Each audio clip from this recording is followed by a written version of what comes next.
So I got to give you an update. What's going on with the Venezuela boat strikes as Pete Hegseth and Donald Trump seem to be shifting their stories around a bit. And the basic gist of it is, if you like it, I was 100% in the room. That's 100% me. If you don't like it, guess what? That's 100% the other guy. I was totally not in the room. I know nothing about it. And that's how this thing has played out. So Hegseth is literally going to make the defense. I was not in the room. I didn't see it. Have a watch of this. You got to see it for yourself. Watch that first strike live. As you can imagine, at the Department of War, we got a lot of things to do. So I didn't stick around for the hour and 2 hours, whatever, where all the sensitive site exploitation digitally occurs. So I moved on to my next meeting. A couple of hours later, I learned that that commander had made which he had the complete authority to do, and by the way, Admiral Bradley made the correct decision to ultimately sink the boat and eliminate the threat. He sunk the boat, and eliminated the threat. And so I wanted to point out something really clear here.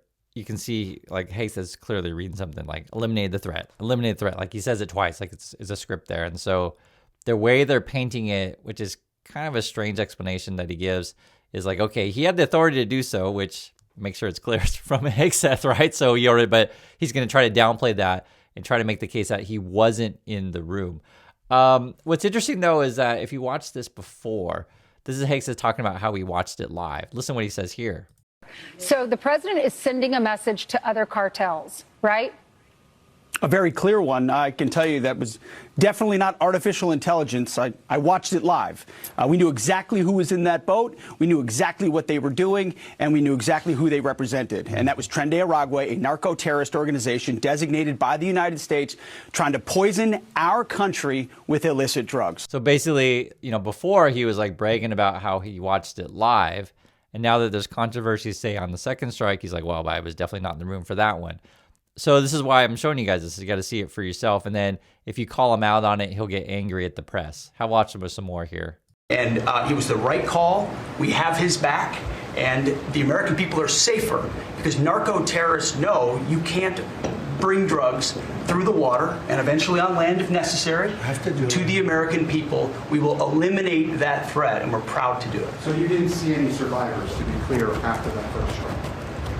I did not personally see survivors, but I stand, because the thing was on fire. It was exploded in fire or smoke. You can't see anything. You got digital. This is called the fog of war. Okay, so that's some of a key part right there. The question was, did you personally see it? And I didn't personally see it. But you can think about how you can play word games with this kind of stuff. Like, for example, he could have been given a paper report or a verbal report. It's like, hey, there's survivors. What do you want to do? This kind of thing, right? So this is why you got to look at like what they say, and this is sort of when they'll have like these written statements, and he'll say exactly what it says, probably advised by whatever White House lawyers. Regarding what the truth is, I'll just be frank, I don't know, because I don't know, and I also would want to hear a testimony from other people who were there, and also want to see tapes. And this is just one strike out of many that we're talking about here. And when you put it all together, that's why you have to look at the full picture to where how these guys talk. If you like it, that's 100% me. If you don't like it, that's 100% the other guy. It's kind of how they behave. Listen to more, though. He starts attacking the press. This is what you in the press don't understand. You sit in your air-conditioned offices or up on Capitol Hill, and you nitpick and you plant fake stories in the Washington Post about kill everybody, phrases on anonymous sources not based in anything, not based in any truth at all. And then you want to throw out really irresponsible terms about American heroes, about the judgment that they made. I wrote a whole book on this topic because of what politicians and the press does to warfighters. President Trump has empowered commanders to do what is necessary, which is dark and difficult things in the dead of night on behalf of the American people. We support them, and we will stop the poisoning of the American people. So basically, he's trying to pass the buck. You can see it for yourself. And, we'll see how this plays out. The whole thing is just whacked out. Let's be frank with you guys. I mean, he tweets out this weird stuff with the turtles and shooting things. And then you have to put this in context, okay? Remember that they wanted the reporters essentially to sign a pledge like, hey, are you only going to report stories that are officially condoned by the Pentagon? Basically tell everyone what we tell you to tell everyone. And so basically any sort of legitimate journalist left, right? And now you bring in people like Laura Loomer, Matt Gaetz. This is the story today. Laura Loomer, Matt Gaetz show up for the first Pentagon briefing after press corps, quote, self-deports. That's how they're rephrasing this as. If you don't know Laura Loomer, she's like this right-wing Looney Tunes kind of person. Then she's bragging about her and all her Rumble buddies are in the Pentagon now. Seriously, like legitimate people have left. And now you're bringing in Rumble and Laura Loomer and stuff. She says, so many Rumble video creators and journalists who are inside the Pentagon press room today. And if you want to talk about this kind of stuff, it really is, true story, like My Pillow kind of people. I can't even make this stuff up. It's also stupid. And then she's going to make the case that people don't like Pete Hegseth, and she's reporting that people are going to try to push him out, which I wouldn't be shocked if that's true. So it is what it is. The whole thing is bonkers. I'll just be frank with you guys.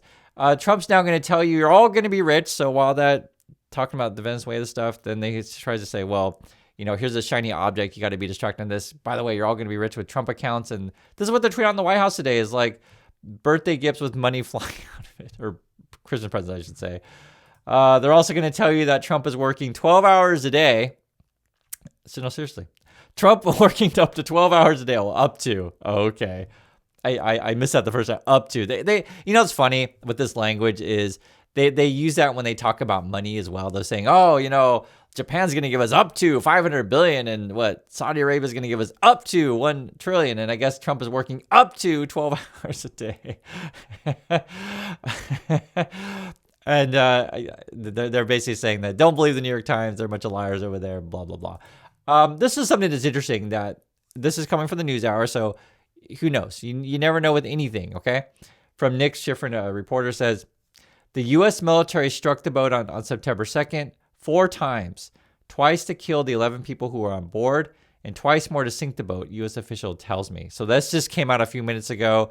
I've heard about this 4-strike thing before, but right now at the moment we're talking about 2. So with all this stuff, I'll just be frank with you guys. I would want more evidence. I want to see whatever tapes and more testimonies, these kind of things. People go on the record. So you're going to get a lot of things coming out. And then it says here, Department of War declined to comment. Now, you have to put this in context. Trump appears to be not well, and he's saying like whacked out stuff that he aced his cognitive test. It's kind of weird that he brags about this stuff, but he does. You got to see this one for yourself. Okay, watch. By the way, I took my physical. I got all A's, everything. But they said to me, would you like to take a cognitive test? I said, is it hard? They said, yes. I said, well, I'm a very smart person. Who was the last president to take one? No president has ever agreed to take one. Because when you get into the mid-questions, meaning, 10, question number 10, 11, 12, 28, 30, they get harder and harder. And they said, would you like to do it? I said, well, no reason to do it. Nobody's ever done it. I'll do it maybe, but there's really no reason. They said, sir, the problem is this is Walter Reed Hospital. And that's a military hospital. And that means that things are, sort of open. It's not like private where you have, if you do poorly, we'll have to, probably you'll find out. I said, I won't do poorly. I'm a smart person, not a stupid person. And as the doctor will tell you, I aced it. Right, Susie? I aced. I got every question right. And these are tough questions. These are questions that I would say 99% of the people that I'm talking to right now, meaning the people from the fake news, would not do well in those exams. Yeah, it's whacked out. So you can easily look at the kind of stuff that the test would be stuff like this, right? Look at these animal pictures. Can you tell me what it is? Is that a lion? Oh, I don't know. Is that a camel? I don't know. Can you figure out the pattern? 1 is A and 2 is B, that kind of stuff. Can you draw a cube? This is the test that Trump is bragging they did awesome with. Draw a clock 10 past 10. So basically just draw a picture of a clock and these kind of things. And this is a cognitive test. And, it's basically just this, are you alive kind of stuff. And Trump's bragging about being alive effectively. This is the world we live in. I have to show you this stuff because like if someone told me this stuff, it's like, what? Are you for real? And it's like, evidently so. This is also going on. Trump's going to be bragging about that he and Elon, it says, I like Elon a lot. He really helped during the election. Yeah, I think we're going to get along well. So I guess Elon and them are all celebrating. And I want to point this out. you kind of probably already know this stuff already, but you just have to see it for yourself if you don't. He's basically going to complain and make the case that there's not enough white people in the world and stuff like this. And they'll show you maps of like, look at all these people who aren't white and look how scary this whole world is, blah, blah, blah. That's seriously like white people be like going to help the minorities, blah, blah, blah. So if the current trend continues, whites will go from being a small minority of the world today to virtually extinct. So you have to bring this stuff up because if you want to understand the Trumps and the Musks and the Hegseths or whatever, and how they justify that we can just kill whoever we want, it's I'll just be frank with you guys, it's based on racist stuff. That's basically what it boils down to, and it's uncomfortable to talk about this stuff because how do you address these whacked out people? That's why you have to bring up the cognitive tests and stuff like that, because there are people who fall for these things, and it's frankly nuts. And then when you hear the way Trump talks about other people, it'll all make sense. Listen to this. You know, our country's at a tipping point. We could go bad. We're at a tipping point. I don't know if people mind me saying that, but I'm saying it. We could go one way or the other, and we're going to go the wrong way if we keep taking in garbage into our country. Ilhan Omar is garbage. She's garbage. Her friends are garbage. These aren't people that work. These aren't people that say, let's go, come on, let's make this place great. These are people that do nothing but complain. They complain. And from where they came from, they got nothing. You know, they came from paradise, and they said, this isn't paradise. But when they come from hell, and they complain and do nothing but bitch, we don't want them in our country. Let them go back to where they came from and fix it. Thank you very much, everybody.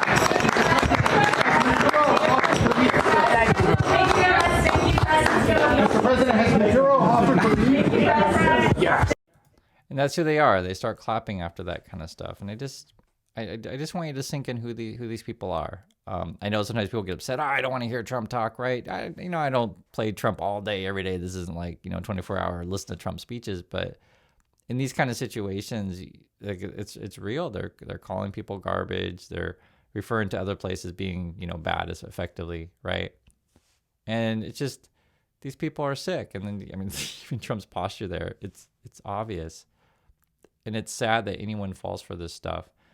It's so hard to talk about this stuff all the time because these people are just so obviously incompetent to me. I don't know what else to say, but you have to put it in the context of the people who like Trump, the people who love Elon Musk and love Hegseth. Let's just be frank with you guys, they're racist. There's no other way to put it. When you start referring to people in a certain kind of way, and Trump says the word garbage, then it makes it easier for you to effectively give, kill orders. That's what it ends up being. And it's sick, and it's wrong. And I think a lot of people need to, if you claim that you're a Christian, look in the mirror. So that's all I have to say about this. I do appreciate your time, everyone, and I'll catch you in the next video.